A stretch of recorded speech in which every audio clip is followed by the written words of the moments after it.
Hello दोस्तों, 27 दिसंबर की मैं आपको मेरी पोजीशन दिखा देता हूँ और मंडे को हम निफ्टी में क्या ट्रेड कर सकते हैं वो देख लेते हैं। अगर आप स्क्रीन पे देखते रहोगे तो मुझे उस दिन सिर्फ 2200 का प्रॉफिट हुआ है। उसका रीज़न पता है, क्योंकि निफ्टी का जो लॉट साइज़ हो 25 से इंक्रीज़ हो गया 75 हो गया। ओके, और मैं 25 में मैं 3 लॉट मारता था या 4 लॉट मारता था, ऑप्शन सेल करता था और ऑप्शन बाई 6 लॉट से करता था, राइट। सो जैसे मैंने देखा 75 का लॉट साइज़ हो गया। मनी मैनेजमेंट और रिस्क रिवॉर्ड के हिसाब से मैंने एक ही लॉट ऐड किया, ताकि मेरा जो प्रॉफिट है वो एक लॉट में कम से कम 5 से 6 हज़ार के आसपास मुझे प्रॉफिट आता, तो मैं मेरी पोजीशन है वो स्क्वायर ऑफ कर देता, राइट। सो वो हिसाब से मैंने सिर्फ एक लॉट ऐड किया और उसके बाद मैंने एग्जैक्टली आपको बताया था ये लेवल के ऊपर मार्केट जाता है तो मेरे लिए मार्केट ये बुलिश है। तो मैंने मेरी इंट्री 9.36 टाइम पे यहाँ पे मैंने इंट्री लिया और यहाँ पे आते आते मुझे 4.5 या 4500 के आसपास मुझे प्रॉफिट दिख रहा था। ओके, तो मेरा टारगेट ये 6000 के आसपास था, तो इसके लिए मैंने मेरी पोजीशन एग्जिट नहीं किया। और जैसे मार्केट ने ये जो ग्रीन कैंडल है, यहाँ पे मैंने एक लॉट पुट ऐड किया। ओके, और वो मैंने कॉस्ट टू कॉस्ट ही निकाल दिया, क्योंकि मुझे यहाँ पे प्रॉफिट दिख रहा था मगर यहाँ से रिवर्स हो रहा था, तो वो हिसाब से मैंने वो पहला जो call sell put sell by किया था वो मैं कॉस्ट टू कॉस्ट निकाला।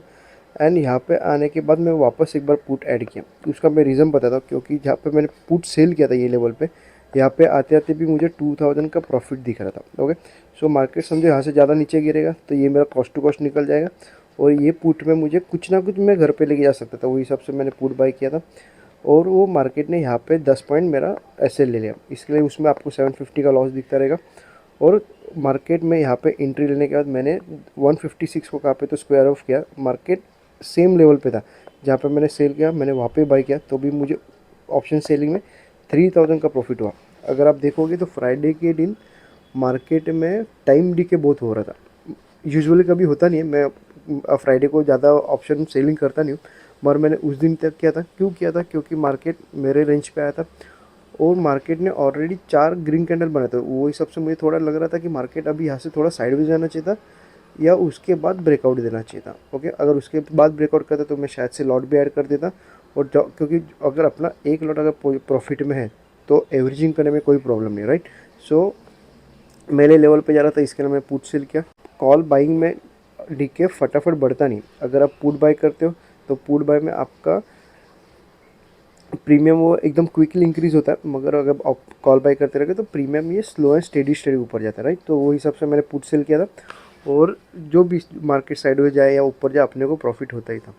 वो हिसाब से मेरा जहाँ पे एंट्री लिया वहाँ पे मेरा पोजीशन स्क्वायर हो गया, तो भी मुझे 3000 का प्रॉफिट हो गया। ओके, सो अभी देखते हैं कि मंडे को हम ट्रेड क्या कर सकते हैं, क्योंकि अगर 75 का लॉट साइज हो गया है तो अपने को मनी मैनेजमेंट भी अपने को थोड़ा चेंज करना पड़ेगा। अगर समझो 25 के अगर आप 3 लॉट मारते हैं तो अभी आपको 75 का सिर्फ एक लॉट मारना पड़ेगा। अगर आप 25 के अगर 6 लॉट मारते हैं तो आपको 75 का सिर्फ 2 ही लॉट मारना पड़ेगा, क्योंकि आप डायरेक्टली 6 लॉट पे नहीं जा सकते 75 के, क्योंकि आपका जो मनी मैनेजमेंट है वो कम्प्लीटली चेंज हो जाएगा। क्योंकि यहाँ पे समझो अगर आप 10 पॉइंट का एसएल लेते हो तो आपको सिर्फ 60 पॉइंट का एसएल यहाँ पे लगेगा।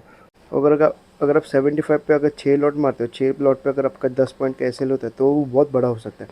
ओके, वही सबसे अगर आप सीधा डिवाइड बाई 3 कर दो जो भी आप लॉट मारते हो, अगर एक लॉट मारते रहोगे तो उसमें आपको कोई प्रॉब्लम ही नहीं है, तो आपको एक लॉट ही मारना पड़ेगा। अगर आप 3 लॉट के ऊपर मारते हो तो आपको थोड़े डिवाइड करके चेंजेस करने पड़ेंगे। अगर आपको मनी मैनेजमेंट परफेक्ट हो गए तो आप ऑप्शन बाइंग और ऑप्शन सेलिंग में दोनों इसमें आप प्रॉफिटेबल ही हो जाओगे। ओके, सो अगर देखते अगर मंडे को मार्केट कहाँ पे जाता है मैं आपको बताता हूँ और मैं खुद क्या ट्रेड करूँगा एक बार बता देता हूँ। मैं दो, एक रजिस्टेंस एंड एक सपोर्ट मार्क कर देता हूँ। ये है मेरा रजिस्टेंस और ये है मेरा सपोर्ट। ओके, अगर मार्केट समझो ये लेवल के बीच में कहाँ पे भी ओपन है तो भले फिर ये हाई ब्रेक ना हो और ये लो ब्रेक ना हो, मैं एंट्री नहीं लूँगा। अगर बीच में होता है तो मैं कंप्लीटली इग्नोर कर दूँगा। शायद से एट द मनी का मैं ऑप्शन सेल कर सकता हूँ, ताकि जो भी है टाइम डी के वो टाइम डी के मुझे थोड़ा मिल सके।